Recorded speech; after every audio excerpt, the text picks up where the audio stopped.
ఈ వీడియో పెళ్లి చేసుకోబోయే వాళ్ళకి చాలామంది ఏం చేస్తారంటే 99% లైఫ్ పార్ట్నర్కి పెళ్లి తర్వాత పరీక్షలు పెడుతుంటారు, టెస్ట్ చేస్తుంటారు మా లైఫ్ పార్ట్నర్ ఎలా ఉందని.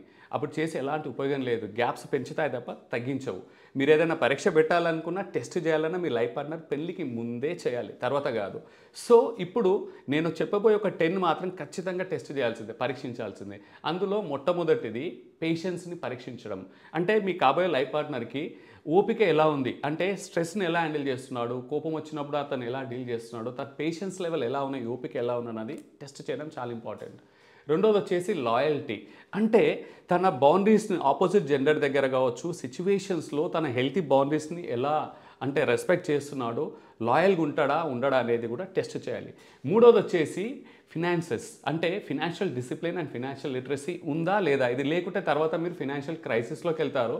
డబ్బుకు విలువ లేకున్నా, ఫినాన్షియల్ డిసిప్లిన్ లేకున్నా తర్వాత చాలా ప్రాబ్లమ్స్ వస్తాయి. నాలుగవది టెస్ట్ దేర్ రెస్పెక్ట్. అంటే వాళ్ళ రెస్పెక్ట్ ఎలా ఉంది, అంటే ఎదుటి వాళ్ళకి తను ఇచ్చే రెస్పెక్ట్, మీకు ఇచ్చే రెస్పెక్ట్ కాదు, ఎదుటి వాళ్ళకి ఎలాంటి రెస్పెక్ట్ ఇస్తున్నాడు, ప్రత్యేకించి చిన్న వాళ్ళకి అంటే వెయిటర్స్కి, డ్రైవర్స్కి, వాళ్ళకు కూడా ఎలాంటి రెస్పెక్ట్ ఇస్తున్నాడు అనేది చాలా ఇంపార్టెంట్.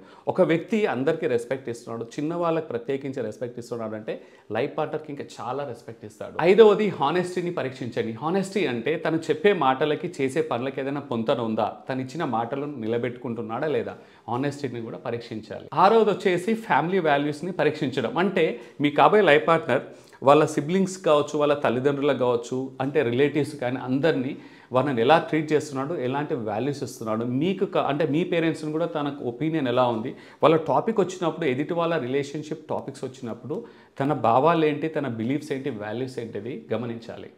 ఏడవది తన రెస్పాన్సిబిలిటీని, తన బాధ్యతని టెస్ట్ చేయాలి. అంటే తన జీవితంలో తన బాధ్యతలు ఎలా ఉన్నాయి, ఇంటి బాధ్యతలు కావచ్చు, ప్రొఫెషనల్ బాధ్యతలు కావచ్చు, మీ మధ్యలో ఇంటరాక్షన్స్లో తన రెస్పాన్సిబిలిటీ ఎలా తీసుకుంటున్నాడు, సమయం సందర్భం బట్టి బాధ్యతలను మోస్తున్నాడా, తను ఎలా తీసుకుంటున్నాడు, అంటే చెప్పే మాటలే కాదు చేసే చేతలు కూడా సింక్ అవుతున్నాయా లేదా చూసుకోవాలి. ఎనిమిదవది వచ్చేసి తన కమ్యూనికేషన్ కూడా పరీక్షించాలి. అంటే నార్మల్ కమ్యూనికేషన్ కాదు, ఇలా మనం మాట్లాడుకున్నట్టు కాదు, కానీ ఏదన్నా టఫ్ టాపిక్ వచ్చినప్పుడు, ఏదైనా క్రిటికల్ టాపిక్ వచ్చినప్పుడు దాని గురించి ఓపెన్గా స్పోర్టివ్గా మాట్లాడుతున్నాడా లేకుంటే దాన్ని దాటేస్తున్నారా, అది చాలా ఇంపార్టెంట్.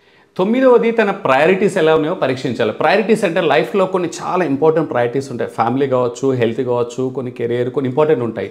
సో ప్రయారిటీస్కి నాన్ ప్రయారిటీస్కి డిఫరెన్స్ ఏదన్నా చూపిస్తున్నాడా, అర్జెంట్ బిజీ షెడ్యూల్లో ఏది ప్రయారిటీ అనేది, టఫ్ షెడ్యూల్లో కూడా ప్రయారిటీ సెలెక్షన్ చాలా ఇంపార్టెంట్. సో తన ప్రయారిటీస్ ఎలా ఉన్నాయో పరీక్షించాలి. And last and most important 10th one, తన విజన్ ఎలా ఉంది, తన ఫ్యూచర్ ప్లాన్స్ ఎలా ఉన్నాయి. అంటే కొంతమంది ఫ్యూచర్ గురించి చాలా బాగా గొప్పగా చెప్తారు, కానీ వెనుక లాస్ట్ 5 years 10 years తను అకాంప్లిష్మెంట్స్ ఏంటి, తను యాక్చువల్గా వాకింగ్ ద టాక్ చేస్తున్నాడా లేదా చూడండి. ఫర్ ఎగ్జాంపుల్ తన ఫ్యూచర్ ప్లాన్స్ పిల్లల గురించి, కెరీర్ గురించి, ఫినాన్సెస్ గురించి, రిలేషన్షిప్ గురించి, అంటే మీ పేరెంట్స్ గురించి, వాళ్ళ పేరెంట్స్ గురించి, how to treat, how to respect them, healthy boundaries ఎలా సెట్ చేయాలనేది, ఓవరాల్గా ఫ్యూచరిస్టిక్ ప్లాన్, వ్యూ, పర్స్పెక్టివ్ ఎలా ఉందనేది టెస్ట్ చేయాలి. సో చెప్పడానికి ఇవన్నీ చాలా సింపులే, కానీ each and every point it makes a big difference. అలాగే ఈ 10 పరీక్షలపైన మీ ఒపీనియన్ని, మీ అభిప్రాయాన్ని కమెంట్స్లో షేర్ చేయండి. I will be more than excited to answer them and to see them. Stay blessed and stay inspired.